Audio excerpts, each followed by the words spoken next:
जी तो जनाब नजम सेठी ने स्टेप डाउन तो कर दिया। अक्सर हम देखते हैं कि चुनाव से पहले कोई बंदा अगर स्टेप डाउन करता है या वो हार मान लेता है तो उसकी दो ही वजूहात होती हैं।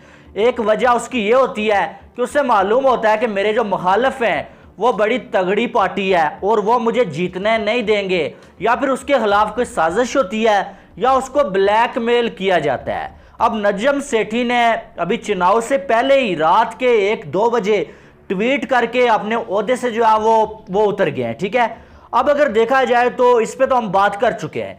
अब जो चेयरमैन बनने जा रहे हैं वो ज़का अशरफ यानी कि पीपल्स पार्टी के ज़का अशरफ पाकिस्तान क्रिकेट बोर्ड के चेयरमैन बनने जा रहे हैं। अक्सर हम देखते हैं कि जब हुकूमत चेंज होती है सब कुछ चेंज होता है। पीसीबी का चेयरमैन सिर्फ चेंज नहीं होता है बल्कि बिल्कुल ग्राउंड स्टाफ जो होता है वो भी चेंज हो जाता है। अब नजम सेठी चले गए, अब ज़का अशरफ आ गए।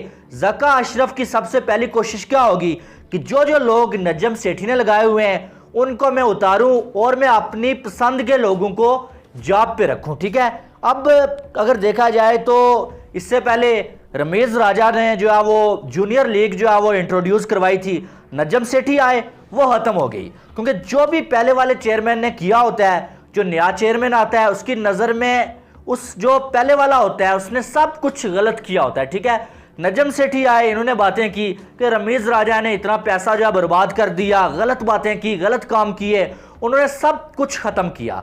अब नजम सेठी ने जो किया था वो ज़का अशरफ आएंगे, ये सारा कुछ खत्म कर जाएंगे। और उसके बीच नजम सेठी ने जो एशिया कप और वर्ल्ड कप का स्टांस लिया हुआ था, जो डील की हुई थी बीसीसीआई के साथ, जो फैसला किया हुआ था कि भाई हम जो है वो अहमदाबाद में नहीं खेलेंगे, हमारा जो है मैच चेन्नई वाला मैच बेंगलोर में रखा जाए, बेंगलोर वाला मैच चेन्नई में रखा जाए, वो सारी जो डिमांड्स थी क्या वो भी खत्म होने जा रही हैं।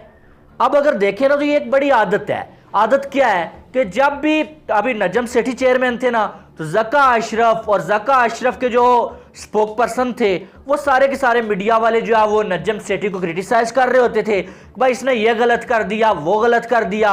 उन्होंने इस चीज़ पर भी जो क्रिटिसाइज किया कि इंडिया में जो पाकिस्तान की टीम जाके खेलने वाली है, अगर इंडिया एशिया कप में पाकिस्तान नहीं आता, पाकिस्तान को किसी भी सूरत में एशिया कप वर्ल्ड कप में इंडिया में नहीं जाके खेलना चाहिए।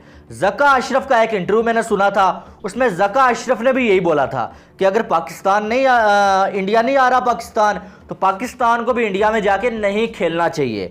अब तब मामला ये था कि ज़का अशरफ पीसीबी के चेयरमैन नहीं थे, वो नजम सेठी की टांगे खींचने के चक्कर में ऐसे स्टेटमेंट दे रहे थे। तो अब ज़का अशरफ खुद जो है वो पीसीबी के चेयरमैन बनने जा रहे हैं, तो क्या जो बातें ये कर रहे थे उन पर पूरा उतरेंगे, या फिर नजम सेठी ने जो डील की हुई है बीसीसीआई के साथ या आईसीसी के साथ 4 एशिया कप के मैचेस पाकिस्तान में होंगे और पाकिस्तान वर्ल्ड कप खेलने इंडिया में जाएगा, क्या वही कंटिन्यू रहेगी? ये सोचने वाली बात है। क्योंकि इससे पहले जब भी पीसीबी का कोई चेयरमैन आया है, पहले वाले चेयरमैन ने जो भी काम किए हुए थे उनको उठा के जो है वो कूड़ादान में जो है डाल दिया गया, भाई इसने सब कुछ गलत किया हुआ था, मैं अपना सारा कुछ करूंगा।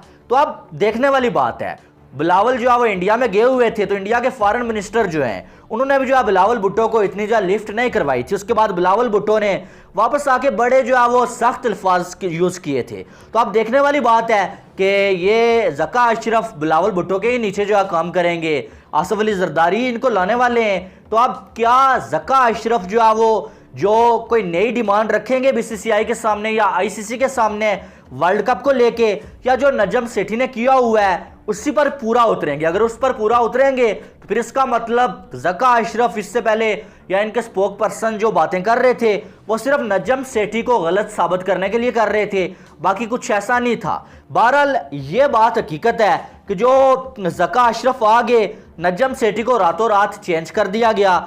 ये पाकिस्तान क्रिकेट के मुंह के ऊपर तमाचा है कि यार आप देखें कि जब भी हुकूमत नहीं आएगी क्या पीसीबी का चेयरमैन चेंज होगा? यार आज आप देखें कि हुकूमत आई पीटीआई की, तो रमीज राजा साहब को ले आए इमरान खान साहब, उससे पहले जो वो एहसान मानी साहब भी थे, और फिर उसके बाद जो वो नून लीग की हुकूमत आई तो भाई साहब आ गए नजम सेठी। अब वहाँ से बीच में दरार पड़ी कि भाई जो है वो पीपल्स पार्टी वाले जरदारी साहब, उन्होंने बोला कि भाई हमारा चेयरमैन होना चाहिए।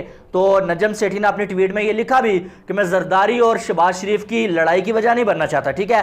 अब जो है वो ज़का अशरफ आएंगे, लेकिन जो 4 मंथ के बाद दोबारा से जनरल इलेक्शन होंगे, तो इलेक्शन में अगर हुकूमत किसी और की बन जाती है, क्या फिर से ज़का अशरफ को चेंज करके कोई नया चेयरमैन आ जाएगा? यानी कि टोपी ड्रामा लगा के रखा हुआ है। हमारी क्रिकेट क्यों नहीं आगे बढ़ती है? इसलिए आगे नहीं बढ़ती है। और एन मुमकिन है कि अभी जो पीसीबी का चेयरमैन तो चेंज हो रहा है, कप्तान को चेंज किया जाए, पूरी जो है वो ये आप कह सकते हैं कि सिलेक्शन कमेटी जो है चेंज हो जाए, क्योंकि रमीज राजा की सिलेक्शन कमेटी और थी। अब जब ये शहबाज शरीफ वगैरह की हुकूमत आई तो नजम सेठी अपनी सिलेक्शन कमेटी लेके आए, ज़का अशरफ आएंगे तो उनकी भी यही ख्वाहिश है कि उनके नीचे काम करने वाले लोग उन्हीं की मर्जी के हों, सारे मिल बांट के खाएं, एक दूसरे को डिफेंड करें, एक दूसरे के ऊपर उंगली ना उठाएं। तो यही चलता हुआ आ रहा है और यही वजह है कि पाकिस्तान की क्रिकेट तबाह हो रही है। बहरहाल अब देखना होगा, क्योंकि यार एशिया कप बिल्कुल नज़दीक है, वर्ल्ड कप बिल्कुल नज़दीक है। आपको ऐसी घटिया हरकत करनी नहीं चाहिए थी, आपको चेयरमैन नजम सेठी को रहने देना चाहिए था। और चले वर्ल्ड कप हो जाता, एशिया कप हो जाता, 4 मंथ के बाद जो इलेक्शन है हुकूमत चेंज हो जाती, तो आप जो भी करना था आप कर लेते। लेकिन ये नहीं है कि हर रोज सुबह उठे हम तो नया चेयरमैन आया होता है। भाई बीसीसीआई के साथ डील कोई और कर रहा था, बात कोई और कर रहा था, अब कल से लेके कोई और बात करेगा, उसकी सोच अलग थी, इनकी सोच अलग होगी।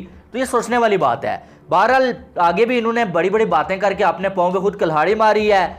आपने जो है वो एशिया कप जो है वो 4 मैचेस आपको मिले हैं, 2 पाकिस्तान के होंगे, उनमें चैंपियन ट्रॉफी में भी आपकी कोई इज्जत नहीं है। आप ये बात हकीकत है कि पीसीबी की अब कोई इज्जत नहीं रही है। बड़ी बड़ी बातें करके वापस आप यू टर्न ले लेते हैं। अब तो मजाक बन गया कि यार हर दूसरा दिन जो आपका चेयरमैन चेंज हो जाता है, तो अब आपके मौकफ की कोई इज्जत नहीं करेगा। आप जो भी बात बोलेंगे ना, सारे बोलेंगे यार ये वैसे ही बात करते हैं, बिल्कुल जो है वो कोई एतमाद ही नहीं करेगा आपके ऊपर। और जो है वो आप बेयकीनी की कैफियत है इस टाइम पाकिस्तान क्रिकेट बोर्ड में। किसी को नहीं पता है कि अगले पल में क्या कोई आके जो है वो डिमांड रख लेगा, क्या कोई आके जो है वो बात कर लेगा, कोई किसी को नहीं पता है। तो ये बड़ा यानी कि ये सिर्फ पाकिस्तान क्रिकेट नहीं, पाकिस्तान को भी तबाह किया जा रहा है। और अपने जो है वो चमचे कड़छू के चक्कर में, अपना पैसा बनाने के चक्कर में, अपनी सीट्स के चक्कर में कोई नहीं सोचता है कि पाकिस्तान क्रिकेट को कितना नुकसान हो रहा है, पाकिस्तान को कितना नुकसान हो रहा है। और इतनी गंदी जो है पॉलिटिक्स हो रही है ना, ये आसिफ अली जरदारी जो है, इसने पूरे पाकिस्तान के सिस्टम को आप ये कह सकते हैं कि यरगमाल बनाया हुआ है। पूरे पाकिस्तान के सिस्टम को बंदी बनाया हुआ है। पैसा फेंक के ये किसी को भी खरीद लेते हैं, किसी को भी उठा लेते हैं, किसी को भी जो है गिरा देते हैं, किसी की भी हुकूमत जो है वो ख़त्म कर देते हैं। तो ये जब तक ऐसा चलेगा ना, पाकिस्तान कभी तरक्की नहीं करेगा। बहरहाल आपकी क्या राय है वो आपने बताना है। वीडियो को लाइक करें, चैनल को सब्सक्राइब करें, ताकि आने वाली तमाम अपडेट्स आपको बर वक्त मिल सकें। तो मिलते हैं नेक्स्ट वीडियो में। अपना बहुत सारा ख्याल रखिएगा। Love you all. अल्लाह हाफिज़।